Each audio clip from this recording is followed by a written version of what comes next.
नमस्कार, जनपक्ष में आपका स्वागत है। मैं हूं प्रियदर्शन।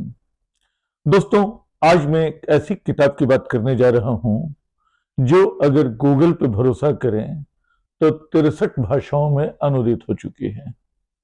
यही नहीं, उसकी 1,70,00,000 प्रतियां बिक चुकी हैं। ये उपन्यास से 2005 में छपा था। 2013 में इस पे फिल्म भी बनी थी। लेकिन ये गूगल के आंकड़े नहीं है जिसकी वजह से मैं इस उपन्यास की चर्चा करना चाह रहा हूं। असल में ये उपन्यास जब मैंने कुछ साल पहले पढ़ा था तो मुझे लगा कि एक नई उपलब्धि मेरे हाथ लगी है, और मैं उसको जब भी पलटता हूं लगता है कि इसके कितने नए अर्थ इसमें समाये हुए हैं।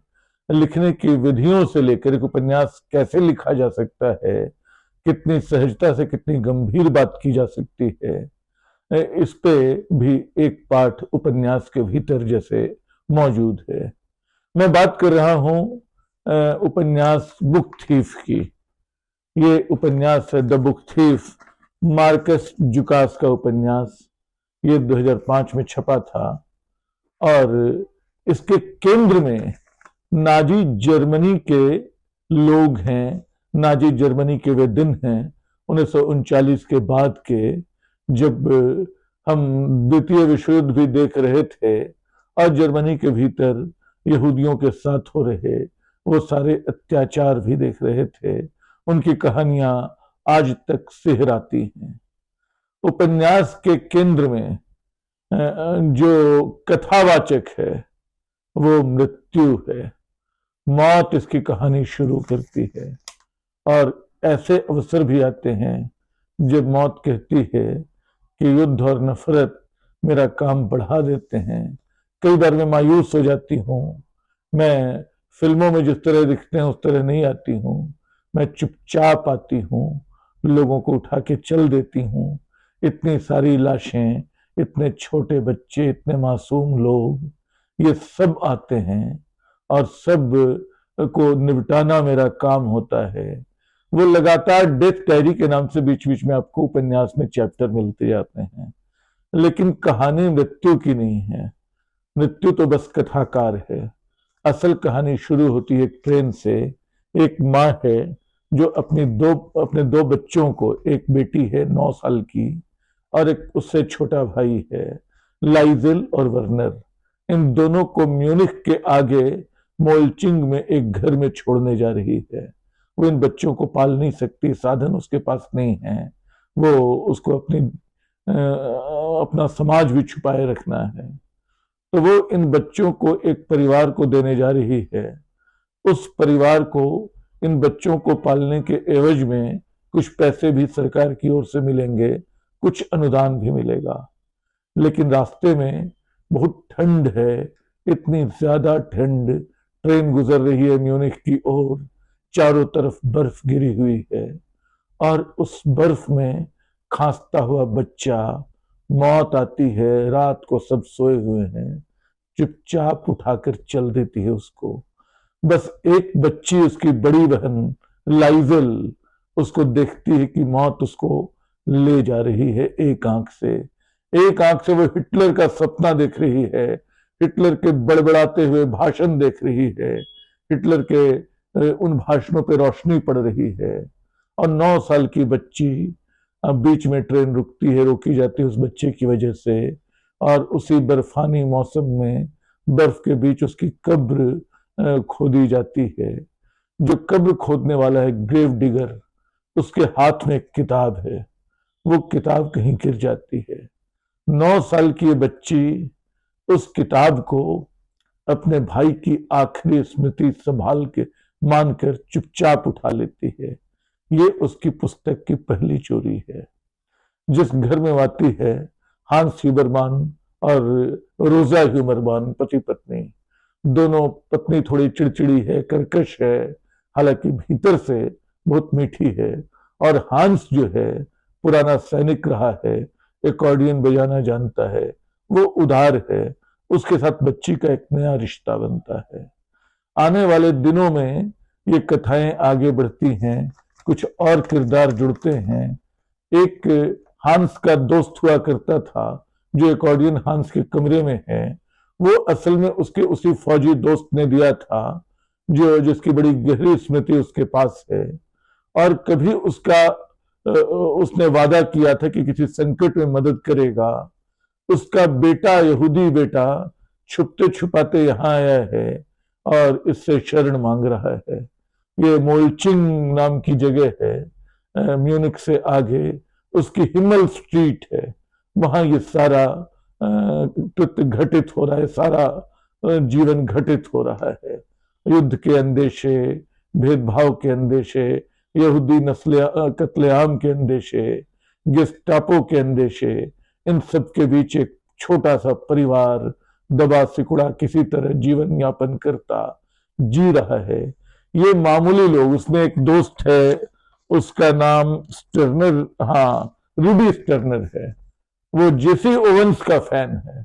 जेसी ओवेंस आपको याद होगा 1936 के बर्लिन ओलंपिक में हिटलर की आंखों के सामने उसने गोल्ड मेडल जीते थे।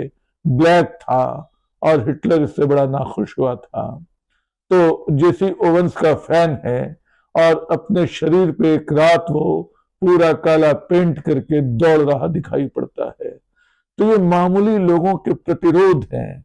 ये हिटलर की जो सेना है, हिटलर के गेस्टापो हैं, हिटलर के मंसूबे जो हैं, उनके आगे ये मामूली लोगों के प्रतिरोध हैं जो चलते जाते हैं। ये किताबें पढ़ना तब तक नहीं जानती थी 9 साल की बच्ची, धीरे धीरे पढ़ना सीखती है। ये दूसरी जगहों से भी किताबें चुराती है। एक मकान में जहां इसको कपड़े लेने के लिए इसकी जो दूसरी माँ है रोजा, जो जिसके यहाँ पल रही है, रोजा दूसरों के कपड़े धोने का काम करती है। तो एक घर में जो मेयर का घर है, वहां ये कपड़े लाने जाती है, देखती है कि वहां किताबें बहुत सारी है, वहां उसको पढ़ने की इजाजत भी मिलती है। लेकिन वो किताब वहां से बाद में कुछ ऐसा होता है कि घर बंद है, उसको चुरा के किताबें लाके पढ़नी पड़ती हैं। वो पकड़ी भी जाती है, लेकिन मेयर की पत्नी बड़ी दयालु है, वो समझती है कि इसको पढ़ना है। ये कहानी मैं जब बता रहा हूं तो मुझे लग रहा है कि मैं बताता चला जाऊंगा, इसमें इतने लेयर्स हैं।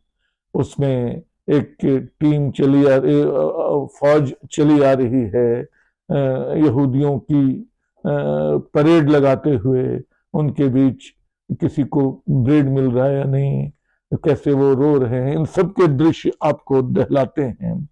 लेकिन उससे ज्यादा बड़ी बात जो है, इन मामूली लोगों का प्रतिरोध। वो चुपचाप अपने ढंग से मैक्स को, जो एक फौजी का बेटा है, इसके दोस्त का बेटा, वो तहखाने में छुपाए रखते हैं। दिनों दिन, बरसों बरस वो छुपा रहता है, दूसरों की, दुनिया की नजर से छुपा हुआ। वहां एक संवाद वो बनाता है बच्ची के साथ। वो कहानी बच्ची की ही है जो धीरे धीरे आगे बढ़ रही है, पढ़ रही है। पढ़ना, शब्दों में उसकी आस्था है, हालांकि आस्था टूटती भी है। वो पाती है कि इन्हीं शब्दों ने हिटलर को ताकत दी है। वो पाती है कि इन्हीं शब्दों की वजह से युद्ध हुए हैं। एक किताब वो गुस्से में चिथड़ा चिथड़ा कर डालती है। फिर जिसकी वो किताब है, वो मेयर की पत्नी, वो उसको फिर एक पत्र और किताब उसके लिए छोड़ जाती है, एक डायरी, कि तुम इसमें लिखो, तुम लिखोगी, एक अच्छी किताब लिखोगी, तुम अच्छा लिखती हो। क्योंकि पत्र छोड़ने और जाने का सिलसिला इस बीच किताबों के लेन देन में चल पड़ा है। तो कई दृश्य ऐसे हैं। एक, जब बमबारी हो रही है, हिमल स्ट्रीट के लोग एक बंकर में जाके छुप रहे हैं। सब छुपे हुए हैं, बुरी तरह डरे हुए हैं। सबको लग रहा है कि आज तो जान नहीं बचेगी। सब खामोश। अचानक ये लड़की किताब पढ़ना शुरू करती है। इसके पास कुछ नहीं है, सब जैसे एक जादू से बिंधे इसकी किताब सुनते रहते हैं, जैसे लोगों के भीतर का डर भाप बनकर उड़ता रहता है।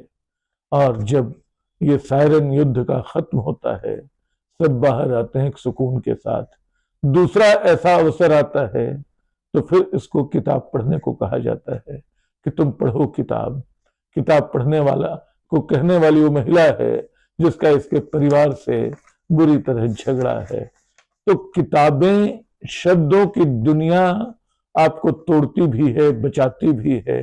वो ताकत भी देती है, आस्था भी देती है। वो आपको युद्धों के लिए उकसाती भी है।